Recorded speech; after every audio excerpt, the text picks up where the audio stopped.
श्री स्वामी समर्थ. जय जय स्वामी समर्थ. स्वागत आहे तुम्हा सर्वांचे आपल्या यूट्यूब चॅनलवर. तर यंदा श्रावण महिन्यावर 2 ग्रहणाचे सावट आलेले आहे.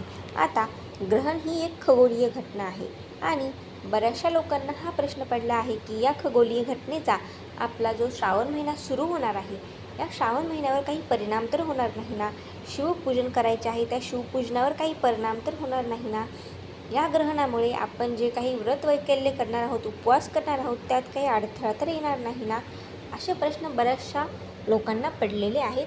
तर तुम्हाला सांगू इच्छिते की यंदा श्रावण महिना हा 13 ऑगस्ट रोजी सुरू होणार असून 11 सप्टेंबरपर्यंत राहणार आहे. आणि हा श्रावण महिना जो आहे त्या श्रावण महिन्याच्या सुरुवातीलाच म्हणजे 12 ऑगस्ट रोजीच अमावस्येच्या दिवशी खग्रास सूर्यग्रहण आलेले आहे. त्यामुळे श्रावण महिन्याची सुरुवातच ग्रहणाने होत आहे असे म्हणायला काहीच हरकत नाही, कारण अमावस्या संपली की लगेच श्रावण महिना सुरू होत असतो. त्यामुळे तर श्रावण महिन्याच्या सुरुवातीलाच खग्रास सूर्यग्रहण आहे. परंतु हे जे काही सूर्यग्रहण आहे ते आपल्या भारतामध्ये दिसणार नाही आणि आपल्या धार्मिक ग्रंथानुसार व पूर्वीपासून चालत आलेल्या प्रथेनुसार जे सूर्यग्रहण आपल्याला डोळ्यांनी म्हणजे जे काही ग्रहण असते जे आपल्या डोळ्यांनी आपण पाहू शकत नाहीत, म्हणजे जे ग्रहण आहे ते आपल्या भारतामध्ये घडणारच नाही आहे किंवा आपल्या भारतात दिसणारच नाही आहे, तर त्यामुळे त्या ग्रहणाचे कोणत्याही प्रकारचे सूतक व नियम आपल्याला पाळायची आवश्यकता नसते. त्यामुळे हे जे काही खग्रास सूर्यग्रहण आहे ते आपल्या भारतामधून दिसणार नसल्या कारणाने आपल्याला या ग्रहणाविषयी कोणत्याही प्रकारची चिंता करण्याची काहीही आवश्यकता नाही. त्यामुळे तुम्हाला हे खग्रास सूर्यग्रहण जे की श्रावण महिन्याच्या सुरुवातीला आलेले आहे त्याबद्दल कोणत्याही प्रकारची चिंता करायची आवश्यकता नाही. कोणत्याही प्रकारचे सूतक व नियम पाळायची देखील आवश्यकता नाही. श्रावण महिना हा अगदी आनंदाने आणि उत्साहानेच आपल्याला साजरा करायचा आहे. आता त्यानंतर दुसरे ग्रहण आलेले आहे ते आहे खंडग्रास चंद्रग्रहण. आता हे खंडग्रास चंद्रग्रहण आलेले आहे पौर्णिमेच्या दिवशी, म्हणजेच नारळी पौर्णिमा, ज्या दिवशी आपण रक्षाबंधन साजरा करत असतो. तर भावा बहिणीच्या या पवित्र नात्यावर ग्रहणाचे सावट आले आहे असे जर तुम्हाला वाटत असेल तर थांबा, कारण हे जे चंद्रग्रहण आहे हे देखील आपल्या भारतामध्ये दिसणार नाही.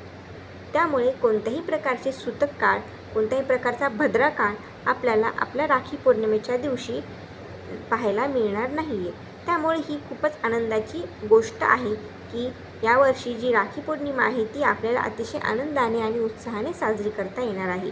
चंद्रग्रहण असले तरी देखील मी अगोदर सांगितल्याप्रमाणे आपल्या धर्मग्रंथांमध्ये असे सांगितले आहे की जी घटना आपण आपल्या डोळ्याने पाहू शकत नाहीत त्या घटनेचा आपल्या आयुष्यावर कोणताही परिणाम होत नसतो. त्यामुळे हे जे काही खंडग्रास चंद्रग्रहण आहे ते भारतातून दिसणार नसल्यामुळे त्याचे नियम किंवा ते सूतक काळ आहे, वेद आहे, ते आपल्याला पाळण्याची कोणत्याही प्रकारची आवश्यकता नाही. तर अशा प्रकारे तुम्ही श्रावण महिन्यामध्ये जे काही सणवार येणार आहे, जे काही व्रतवैकल्य आहे ते अतिशय उत्साहाने आणि आनंदाने करू शकता. ग्रहणाची कोणत्याही प्रकारची काळजी करण्याची आवश्यकता नाही, कारण हे दोन्ही ग्रहण आपल्या भारतामध्ये दिसणार नाहीत. तसेच यंदाचा श्रावण महिना हा अतिशय विशेष आणि विलक्षण आहे, कारण या श्रावण महिन्यामध्ये जे काही 4 सोमवार आलेले आहेत त्या 4ही सोमवारी विशेष तिथी आलेली आहे. पहिला सोमवार आहे तो आहे 17 ऑगस्ट रोजी, त्या दिवशी आलेली आहे नागपंचमी.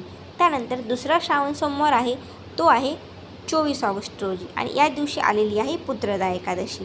तसेच तिसरा श्रावण सोमवार आहे 31 ऑगस्ट रोजी आणि या दिवशी आलेली आहे संकष्टी चतुर्थी व चौथ्या श्रावण सोमवारी आलेली आहे एकादशी. तर अशा प्रकारे या 4ही सोमवारी विशेष तिथी आलेल्या आहेत.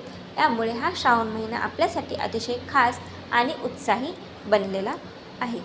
तर हा श्रावण महिना तुम्ही अतिशय आनंदाने आणि उत्साहाने साजरा करावा. महादेवाचे पूजन अगदी मनोभावे आणि भक्तिभावनेने करावे. कोणत्याही प्रकारच्या ग्रहणाची काळजी करण्याची आवश्यकता नाही. आशा करते की तुम्हाला या व्हिडिओमध्ये सांगितलेली माहिती आवडली असेल, पटली असेल. जर तुम्हाला हा व्हिडिओ आवडला असेल तर जास्तीत जास्त लोकांसोबत हा व्हिडिओ शेअर करा, चॅनलला सबस्क्राईब करा आणि व्हिडिओला लाईक नक्कीच करा. तसेच कमेंटमध्ये हर हर महादेव लिहायला विसरू नका. तर पुन्हा भेटू अशाच माहितीपूर्ण व्हिडिओमध्ये. तोपर्यंत तुम्हा सर्वांना श्री स्वामी समर्थ. जय जय स्वामी समर्थ आणि येणाऱ्या श्रावण महिन्याच्या हार्दिक शुभेच्छा.